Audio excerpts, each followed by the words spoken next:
Of course, it's an AIA accredited course, as I mentioned earlier, of the presentation. So today's learning objectives are we are going to explore stucco as it relates to natural energy efficient wall cladding. We'll evaluate and compare the various types of laths in terms of sustainability, identifying some of the challenges with specifying a stucco wall, such as reviewing best practices and solutions. And then we'll explore energy efficient Title 24 wall assemblies for both 3-coat and 1-coat stucco. And we'll touch base on the ASTM standards and evaluation reports. What are the properties of stucco? Very basic. You have Portland cement, lime, sand, and water. The compressive strength of stucco is about between 1,500 and 5,000 psi. It does come in at a 2,500 or right around there psi after your 28-day cure time, but tensile strength is where we see it's a lot lower. It's between 200 and 400 psi, and really tensile strength is the reason why stucco cracks, because it's low in tensile strength. So your compressive strength really is the capacity of the material to withstand a load or an impact, whereas the tensile strength is the maximum stress that the material can withstand while being stretched or pulled before it fails or breaks. When we started building homes out of timber and light construction, we used what was called a wood lattice. Lath was attached to the structure and then it was covered with plaster. They found that by adding more than 1 coat of plaster, it increased the thickness, which also helped to reduce the cracking. Here you see illustrated in the picture, the lath was placed, or the wood was placed in a horizontal fashion. They allowed gaps in between the wood so that the plaster could get in and key in or get behind the lath or behind the wood so that it has a good mechanical attachment. So you want your plaster to have not only a mechanical attachment, but also a chemical attachment. Those are two ways to help keep your plaster on your walls. Where is lath and plaster typically located? Well, we see it typically in the Sun Belt, California, Arizona, New Mexico, but now we're seeing in other areas such as Colorado and Utah. So we see it in Galveston, Texas, and Florida. Pretty much where raw materials are located is where we'll typically see stucco, but now we're seeing it used in other areas because it is a very inexpensive wall cladding. Basically, after World War II, metal lath replaced the use of wood lattice, and then wire lath, such as woven wire, came in shortly after that. What are the advantages of specifying stucco? Well, it's been used for many centuries. There's a variety of finishes, textures, and colors. Stucco outperforms other cladding as it's non-combustible, watertight, and resistant to insects. It's very economical, impact resistant, a natural sound isolator, and also provides a nice detail when you combine it with either wood or metal panels, stone, brick veneer, and so on. It is really one of the least expensive wall cladding systems that you could specify on your exterior walls. So here are some of the projects that we see plaster found on. This is a civic project in San Diego. So commercial projects, student housing, higher ed, K through 12. Those are different types of projects that we'll see it on. Another student housing project here in Malibu. Sports and entertainment. This is the SoFi Stadium here in LA. Multifamily, mixed use, hospitality. So pretty much you could put stucco and plaster anywhere that a building is, where your project's being built in these warmer climate zones and some other areas that we mentioned earlier. But what are some of the challenges with specifying a stucco wall? Well, we know that there can be cracking challenges. This could be either from shrinkage during your curing, expansion, contraction, building movement, or even seismic activity. So violating any of the principles of a good stucco application can cause cracking, which could also be from a rapid dehydration or a lack of curing. Stucco is a cementitious material, and cracking can occur under certain conditions. Cracking presents not only an aesthetic issue, but as well as water penetration concerns. It's impossible to eliminate cracking entirely, but understanding the stresses that impact your stucco wall can lead to a better stucco installation. Here we see a typical crack coming off a 90-degree angle, such as a window or door. There are ways to minimize this by having either a control joint or an additional what we call butterfly lath, which is just really a strip of lath that's put on in a horizontal fashion. Then we have a compressive crack, as we see here, a horizontal cracking, So a little bit about seismic. We know that we can't entirely eliminate cracking, but here we have an issue that we saw with the Northridge earthquake that was in 1994. It was a 6.7 magnitude. It was literally a lift and drop rather than a rolling earthquake. It was a lift and drop. So we saw a lot of failure of our plaster during that time. Some of the causes of failure was a lack of embedment. We'll talk about this a little bit more later. Also, inadequate or improper fastening, or the use of a paperback lath. As you see here with the woven wire, the plaster didn't get in behind the lath, so it was sitting on the front side of the lath, much like icing on a cake. If it's not embedded or behind the lath, it won't perform very well when there's any type of building movement or seismic activity. Here we can see with the woven wire, you could actually see the scratch coat or the score lines in the scratch coat. So this shows you that you had better embedment of the plaster material. So you didn't see as big of a large area falling off the wall or a large area of broken stucco. This is an example of some of the failures that we saw. This was a product that was basically line wire with paper in it. It didn't have very strong structural integrity, and therefore we saw large sheets falling off the wall when the Northridge earthquake happened, and now we no longer see this product being used. So there was a dynamic shake test done at the University of British Columbia demonstrating the shear value of stucco reinforcement with that of welded wire lath, matching that of plywood. And the reason for that is because welded wire lath was designed to meet the full requirement of a 1/4 inch fur, which is established in ASTM. Additionally, fasteners can be securely fastened to the framing member. And I'll talk about this a little bit more later too. So what are some of the challenges with specifying stucco? Well, we know that we need control joints or expansion joints. They're there to help prevent cracking in your stucco over time. Stucco joints can also separate different textures, colors, and materials. There's a difference between a control joint and an expansion joint. On the left is your control joint. It is a one-piece joint. It's intended for more smaller incremental movements, whereas here on the bottom right, is your two-piece expansion joint, and those are designed for larger movements or locations of a higher anticipation of stress. So ASTM outlines control joints in ASTM 1063, and it basically states that a control joint must be placed every 144 square feet, no more than 18 feet in any direction. You also need to place your control joint on the wall first, run your lath up to the control joint and cut the lath at the control joint as you see here in this picture. Now you can either fasten the lath or you can wire tie the lath to the control joint. Here's an illustration of control joints coming off those 90-degree angles like a window or a door as you see here. Here's a traditional stucco wall. So this could be either wood framing or steel framing. You may or may not have sheathing. If you do specify sheathing, this could either be OSB, Den's glass, or gyp sheathing. If you do not specify sheathing, ASTM requires 1 layer of a weather barrier.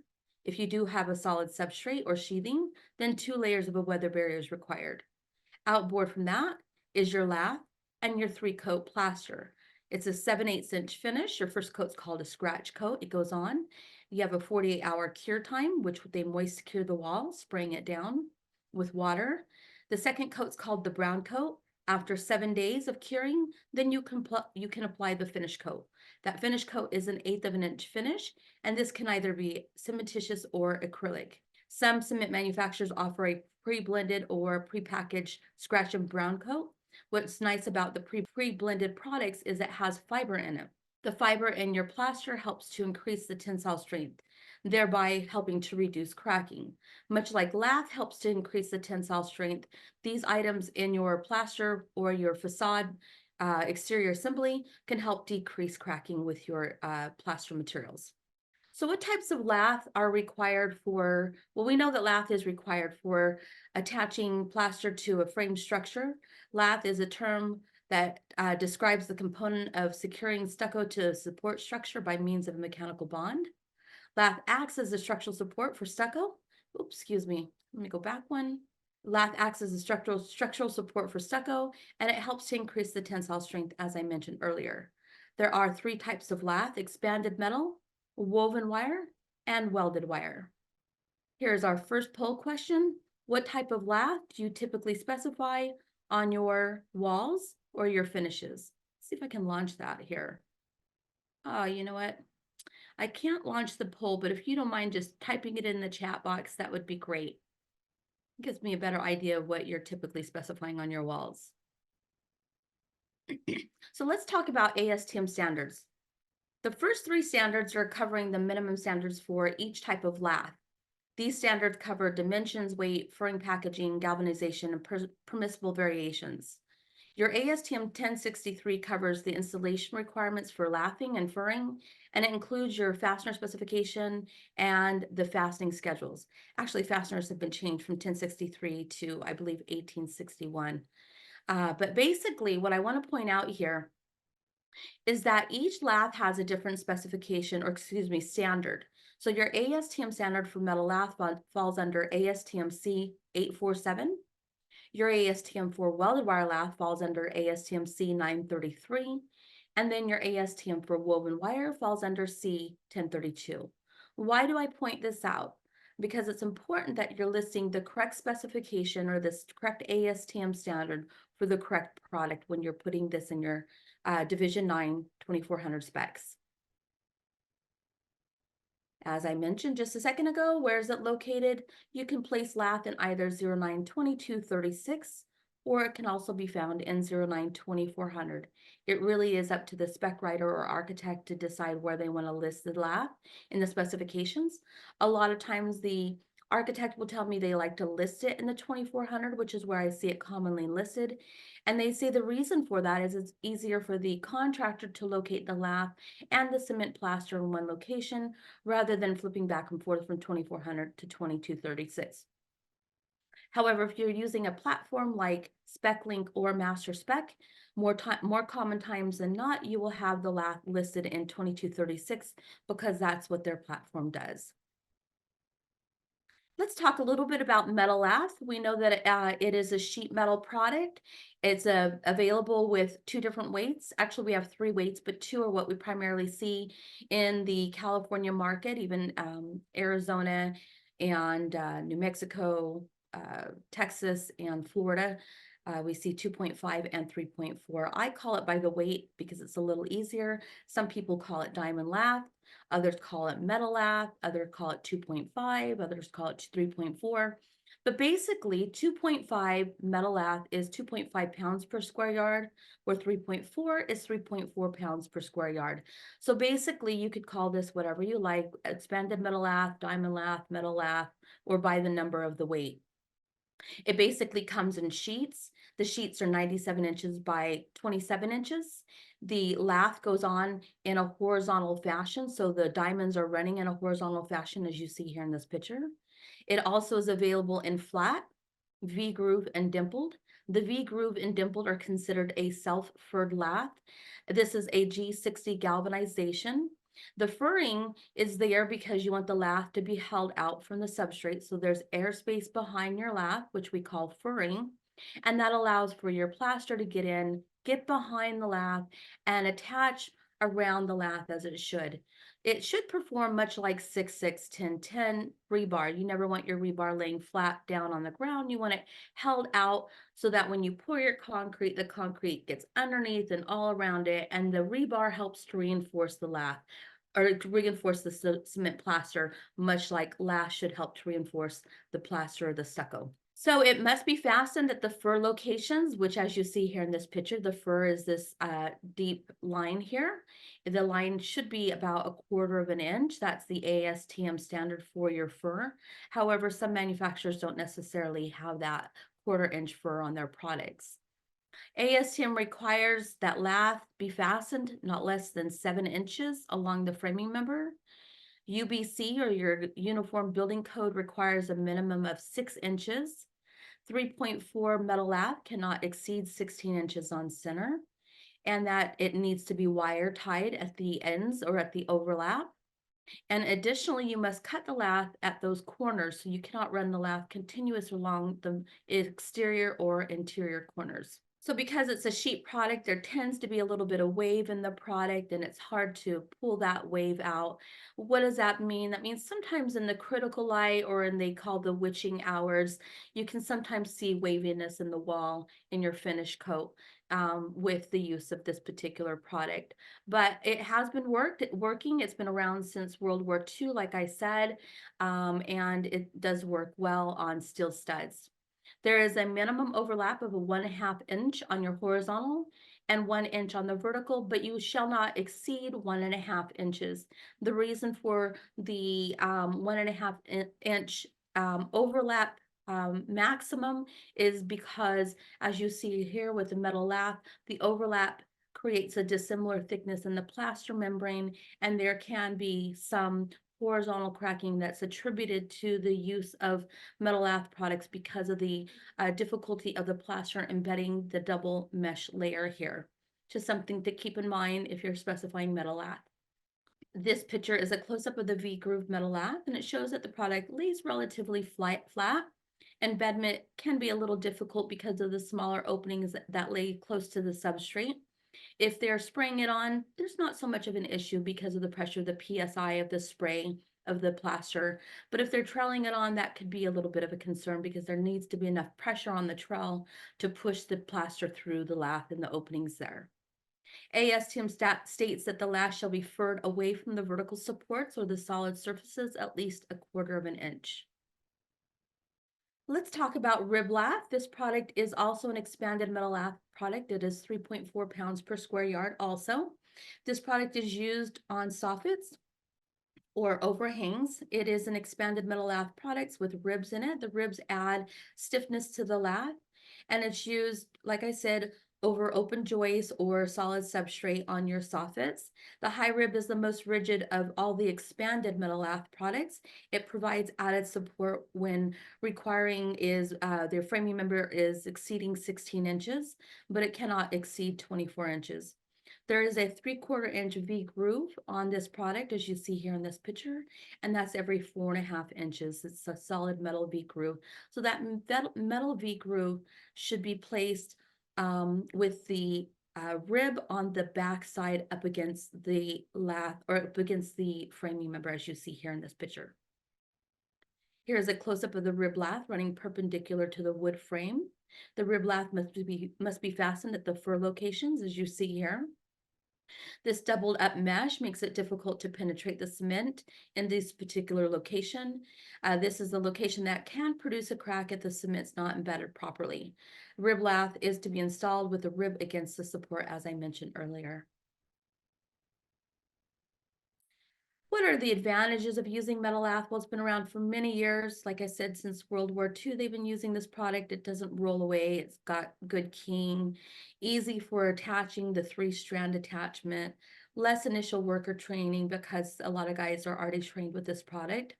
It's compact and dense and great for fastening to steel studs. Some of the differences are that there are significant safety issues due to the many sharp edges. OSHA wants to create less opportunity for injury on the job site, and cutting hands can be common, especially if they're not wearing gloves. There is a higher incident of cracking, which, like I mentioned earlier at the overlap areas, does require horizontal tying between your framing members, difficulty for stucco to penetrate the 2 layers of lath at the overlap, poor furring or embedment in the areas, and there's a labor inefficiency inherent to the sheet product because it is a sheet product. Takes a little bit more time for installing. A little bit about woven wire lath. Woven wire is also known as chicken wire. It was originally designed as a fencing application, but they found that it works well for attaching to frame structures and for plaster to be used with the lath for attaching the plaster to structures. Woven wire is also known as chicken wire. It's an 1.5" 17 gauge, meaning that the wire is a 17 gauge wire with an 1.5" opening. It's a hexagon opening. This is under ASTM 1032. It can also be available in a 20 gauge wire, but we don't see that commonly used in California. However, we see that in other areas such as Arizona, New Mexico. manufactured in rolls, and it's available in paperback and non-paperback also. While woven wire is an open design and provides for easier keying and embedment of your stucco scratch coat. Oops, sorry about that. Let me go back to the last slide. Easier for keying and embedment of the scratch coat. This faces different challenges like maintaining its uniformity, as you see here in the picture on the bottom, from the distance of the furring on the wall. This self-furring inconsistencies can reduce the woven wire's ability to remain in the center of the scratch coat. Additionally, over or under fastening of the woven wire lath can restrict its ability to respond appropriately to the pressures of the trowel when applying the scratch coat.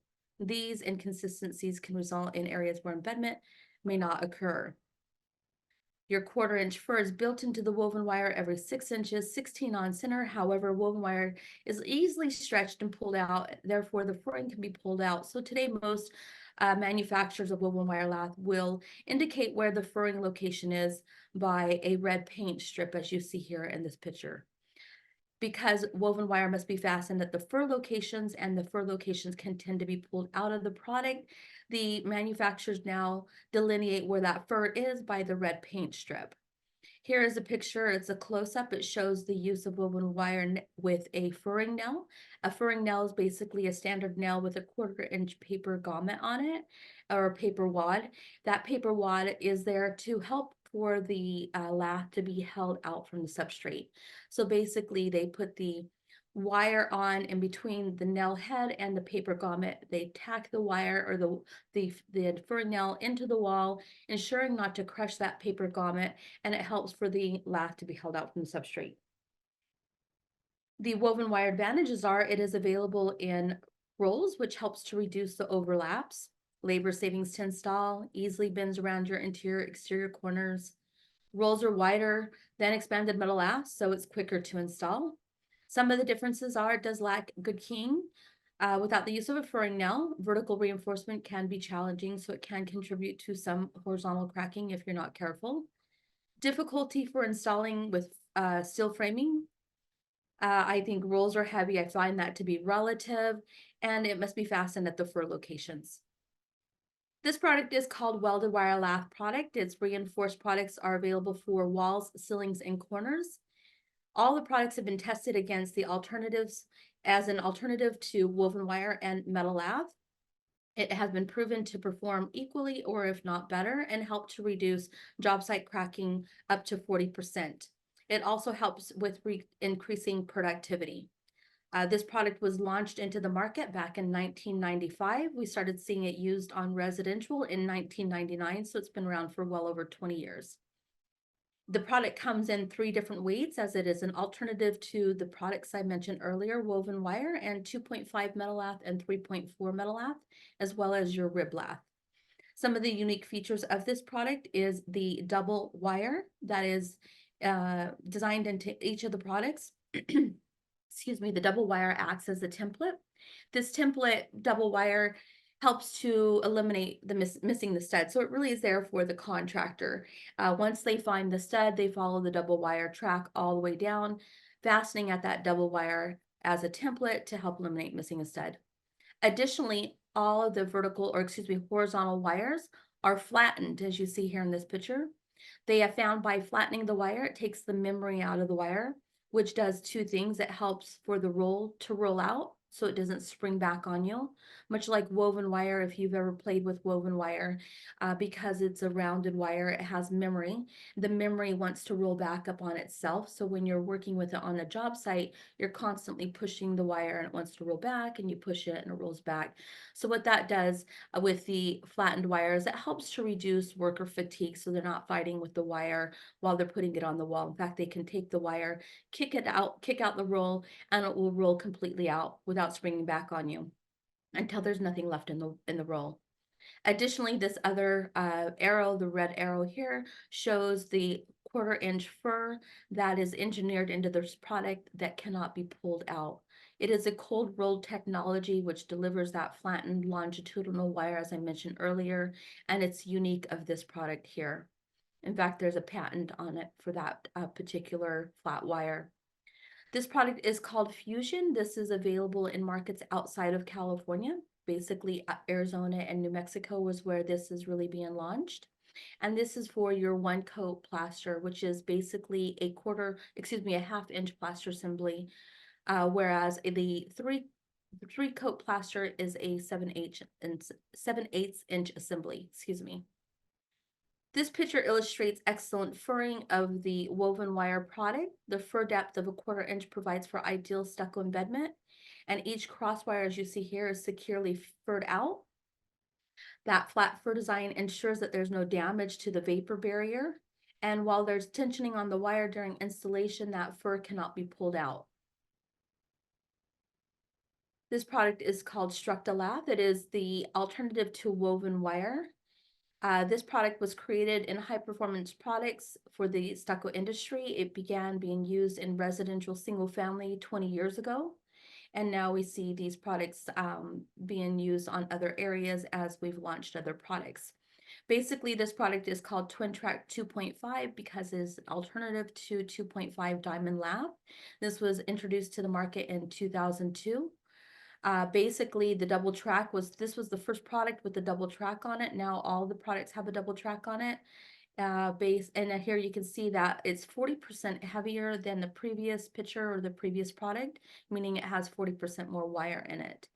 This illustrates how even at the overlap, it's nice and open, so you could see that you get really good embedment at the overlap. There's no dissimilar thickness in that plaster membrane, so you get more of a monolithic finish of your stucco coat. This product is called Lath. It was introduced to the market in 2002 as well.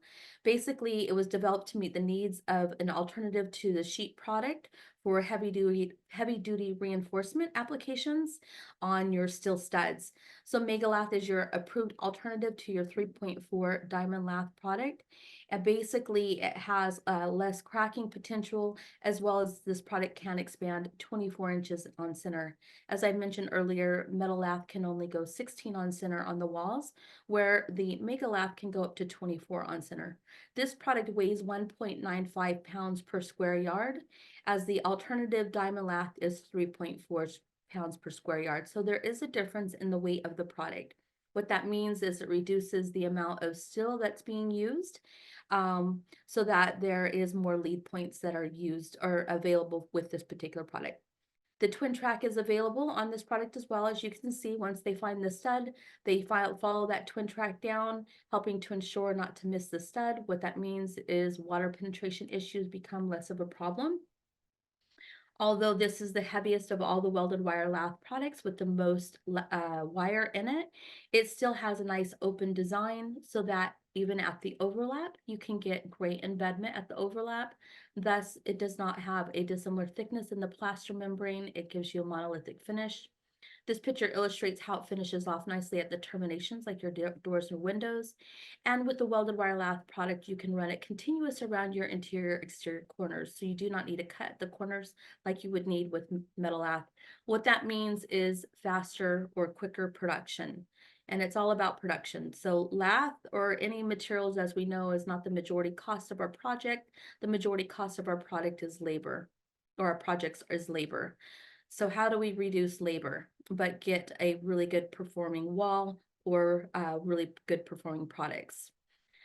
Okay, so this is a little bit about CMU, concrete masonry, or even concrete podium. There are recommended fasteners that are outlined in ASTM 1063, section 7.3.5.2. Basically, you can use concrete galvanized nails, either power driven or power actuated or hand driven. This is the size of the fastener that you must use when you're utilizing lath over a CMU. However, I do want to tell you that you don't always need to use lath over CMU. You can do plaster and have it be direct applied over CMU. If you are placing CMU alongside other substrates, then you may want to require or specify a lath product when you're having the CMU up against, say, wood framing or steel framing.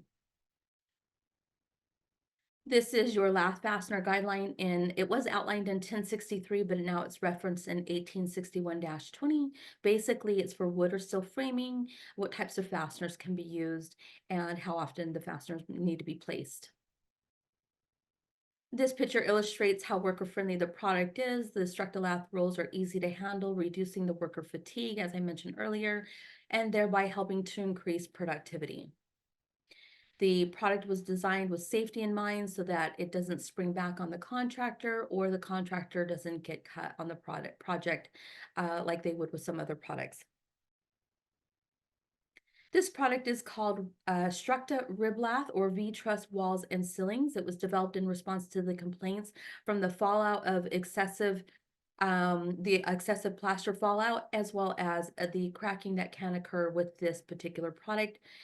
Basically, V-Truss is a code-approved alternative to your 3.4 high rib product. It's been enhanced to have a higher performance for both one coat and three coat plaster. Basically, there's a paper on, it's not glued on, but sandwiched in between two wires. So on the back side is a line wire that holds that paper on.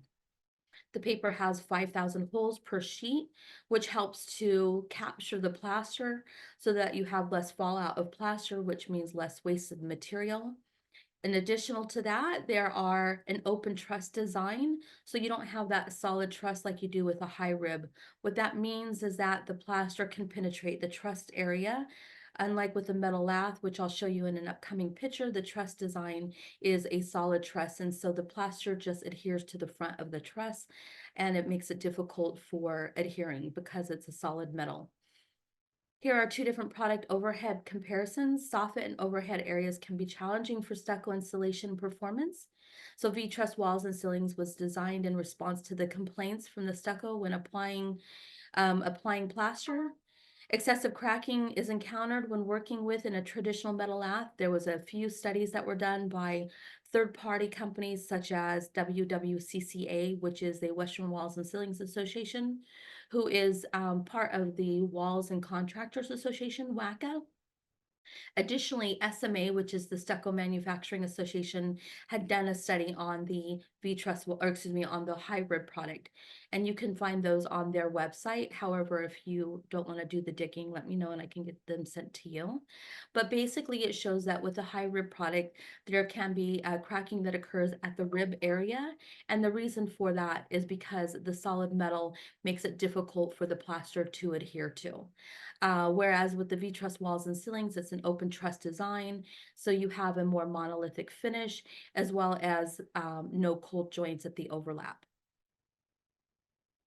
Here's a study that was done in-house with the V-Truss walls and ceilings versus the high rib. So here you can see that with the solid truss in the metal, it makes it difficult for the plaster to penetrate that area. And because of this solid truss, it creates a score line that can penetrate through the plaster. And you can see that a lot of times on your finished product. So if you see every 4.5 inches a crack, you would know that that would be at the truss design. If it's every 36 inches, or I think it's 32 inches, then that would be at the overlap. Here with the V-Truss, you can see that it's an open truss design, so you get more of a monolithic finish, as I mentioned earlier. This is a mock-up that was done to get more clarification on the performance of the product. This is looking down from above the soffit, typically as if you're looking from the attic space down. So it shows how poorly the stucco can transition to the backside of that solid rib area. Here you can see where it looks like a cheese grater. So you're getting good performance and embedment in these particular areas, but where the solid metal is where the concern can be. So what are the advantages of using a welded wire lath? As we know, it's available in sheets or rolls, better stucco embedment, less overlaps means less cracking, rolls out straight without springing back, which reduces worker fatigue. Double track acts as a template to help eliminate missing a stud. Easy to install, increased productivity, more uniform finish, less callbacks because of less cracking.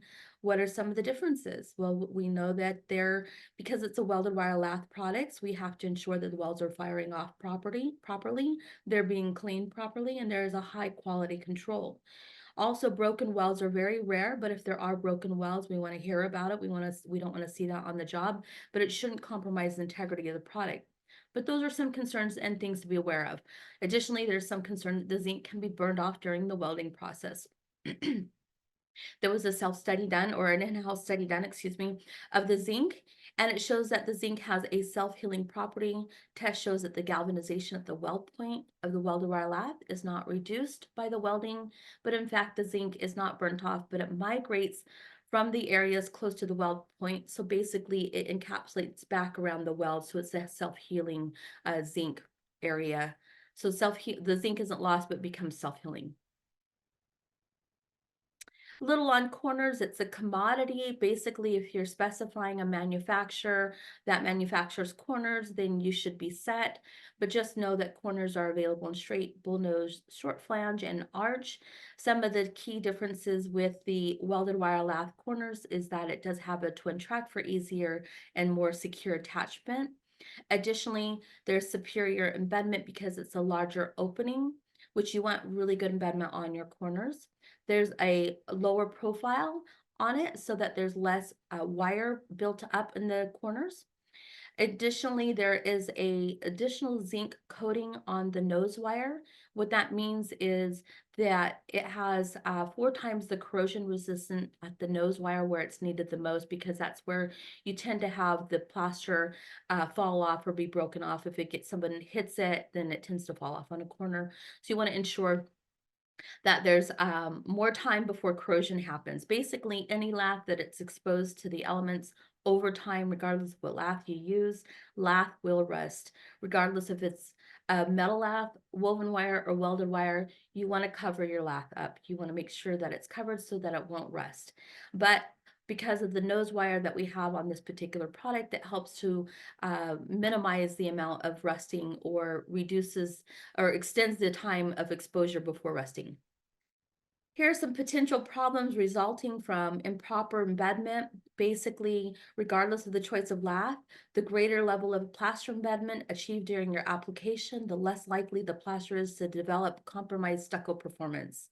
One possible problem can be the result of minimal embedment of the lath, and that can cause cracking. When the scratch coat does not embed, which like you see here in these pictures where it didn't embed, we call these voids. It's often only applied to the top of the lath material, much like icing on a cake, like I said earlier, rather than going through the lath. This can cause a lot of issues, not just cracking issues, but water penetration issues. Basically, the materials can move independently of each other when subjected to seasonal weather changes. Thus, it can develop stress cracks. Over time, these cracks can allow for bulk water to enter through the surface. So you want to make sure that you, the plastering contractor, is ensuring that the lath is properly held out from the substrate, and that the plaster is getting in and getting behind the lath.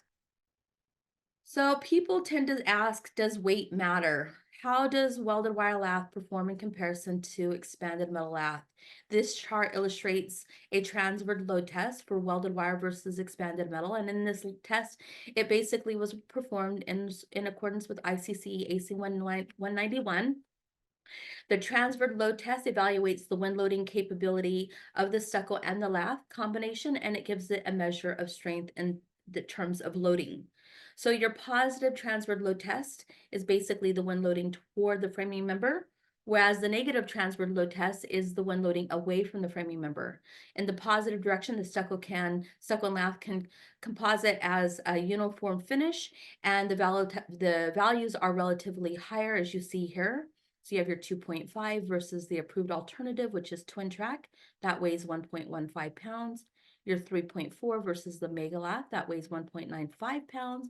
Then your high rib for soffits or overhangs, and the V truss. So these are all alternative products. This is your positive or your negative transverse load test. And you can see in each of these areas, the welded wire lath outperforms on both the positive and the negative load tests. What that means is how much load the wall is able to sustain before failure. So relevant standards for your ASTM 1063, this is your lath and maximum support spacing. You can find that in 1063. However, I can send a copy of that to you if needed. And this is just really going over the 3 products I mentioned. The Structo lath, that's an alternative to woven wire. Twin track, it's an alternative to your 2.5 metal lath. Mega lath is an alternative to your 3.4. Basically, the Structo-Lath is used on wood framing, single-family residential. Twin track is used really anywhere woven wire is used, but primarily for single family. Twin track is used on wood framing or steel framing. Your wood framing could be, say, mixed use, residential, multifamily, or any commercial wood frame project. And then anywhere commercial 2.5 is being utilized, you can also specify this product. Megalath is an alternative 3.4. So if you're specifying 3.4, you could also specify Megalath. And this can be used on steel or wood framing, commercial or residential projects. This outlines the typical uses for steel or wood framing of each products I mentioned earlier. I won't go through that because it's got a lot of information, but I can send that to you if you're interested. We know that metal framing is highly conductive. We lose about 60% of energy through its thermal bridging. And so how do we build our walls to be more energy efficient? There are different alternatives to specifying a stucco wall that is more energy efficient, such as utilizing eaves or EIFS, however you want to say it. Basically, it's an exterior insulation finishing system. You can also utilize basically a continuous insulation. That continuous insulation could be an EPS, which is expanded polystyrene. It could be polyisocyanurate, or it can be XPS, or even mineral wool. Additionally, you can do a 3-coat project like you see here, or you can do a 1-coat. One other feature is utilizing Megalath with a Z-girt, and I'll show you that in the next slide, with a 3-coat plaster. So here was a case study done with a Kaiser Permanente. They utilized welded wire laths with swirl panels, bad insulation R19, and then polyiso outboard with a Z-girt. Here's the assembly. Basically, you have your steel stud. Your blue is the thermal break that was value engineered into this by a third-party engineer. Then you have your Z-girt. It's a metal Z-girt that was placed 24 inches on center, running horizontally. They friction fit 1.5 inches of semi-rigid mineral wool in between the Z-girt. Outboard from that, they had their gyps sheathing, and then their weather barrier, their lath, and their plaster. What's nice about utilizing a Z-girt is that all your terminations are outboard of the girt. However, I've seen some assemblies that have this much thickness, meaning this much insulation outboard, and they do not have a Z-girt. ASTM does require longer fasteners when you have more insulation or when the wall is thicker. And so you'll need to outline that in your specifications. Here is a close-up. This is basically a 2-inch Z-girt with a dowel board friction fit. And then up close is your basically thermal break. This was a window shim, 1/4 inch window shim that was placed into the detail or the design of the project. So that helped to cut down on the thermal bridging from the steel stud to the girt. So this project was, because the Z-girt was hung horizontally, it allowed for Megalath to be hung vertically. Megalath is the only approved lath product that can run or be installed vertically or horizontally. The UES report states that Megalath is approved to be installed perpendicular to the framing member. So if your framing member is vertical, you can run Megalath horizontal. If your framing member is horizontal, Megalath would go vertical, as you see here in this picture. And here's a short video.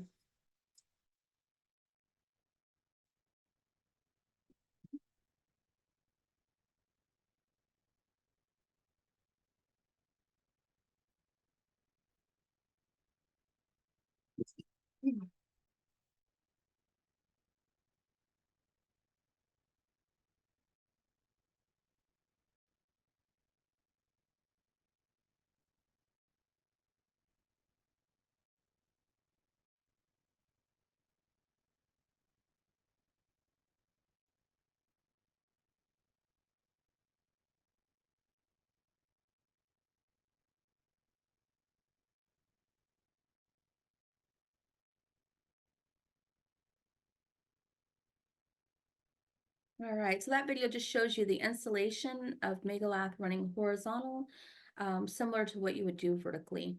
But really, it shows you how fast the product is easily installed and quickly it can be installed. Here was a detail that was done. This was for the project in Orlando, Florida. Basically, they utilized what they called a green girt, which is a fiberglass Z-girt. And that was hung horizontally, and then they took the Megalath and ran it vertical. So something to keep in mind if you do have a project where you are utilizing a Z-girt, running it horizontally, and you want to specify Megalath to run vertical along that Z-girt, something to keep in mind is that you want to ensure that at least 75% of the fasteners are below the crosswire. So you want that crosswire sitting on top of the fastener, and that the fastener is below the crosswire so that you don't get that lath slipping. If it's, say, placed in the center of your lath where there isn't a crosswire, you could possibly have the lath slip. So you want to ensure at least 75% of the fasteners are below the crosswire. And here's the Orlando Airport. So let's touch base just real quickly again on ASTM standards. We know that there's different standards for the different products. If you are utilizing metal lath, make sure you're specifying ASTM C 847, welded wires ASTM C 933. Your galvanization falls under ASTM A 641. So this is what the language would look like if you are having a performance spec or a non-proprietary specification. This is what you would have as far as the language. It would be listed in 0922 or 092200 or 092400. I think it's 2236 if I'm not mistaken. And then in part 1, reference standards, you'd list each of the products and their relevant ASTM standards.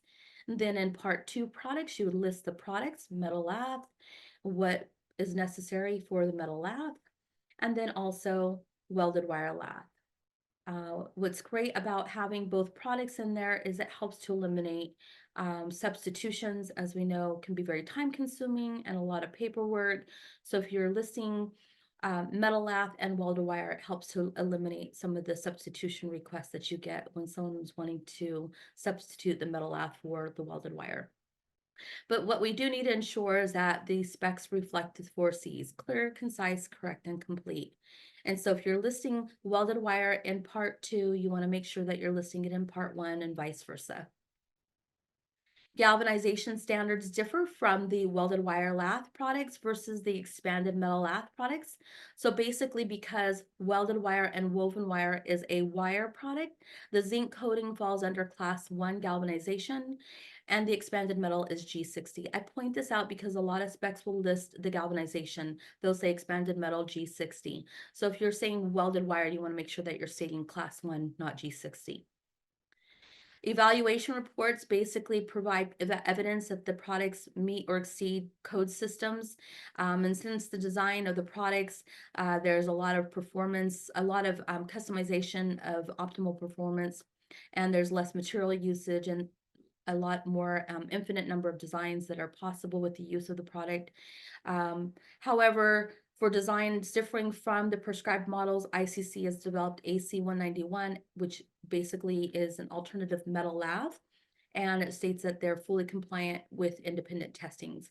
So that's where the UES report or ICC report comes in. The products are available on both Spec Link and Master Spec.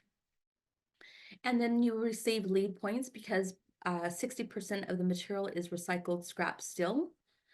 And basically, we are asking that you would consider including ASTM C933 welded wire lath into your spec documents. In the contract and bid documents, the specifications do need to state that ASTM or ICC recognizes alternative lathing products and that they can be proposed as alternatives. In conclusion, there are many advantages to specifying lath, but attention must be paid to your details such as control joints for a successful application. Stucco does require lathing to attach to your framing structure. There's 3 general types of lath: expanded metal, woven wire, and welded wire. Welded wire lath can be used as a viable alternative to both expanded metal and woven wire. And careful lath specifications can account for your fasteners, your detailing and building movement to minimize cracking and improving the performance of your stucco walls. Basically, the UES report provides code compliance and verification for ASTM requirements. And that finalizes our presentation today. I thank you.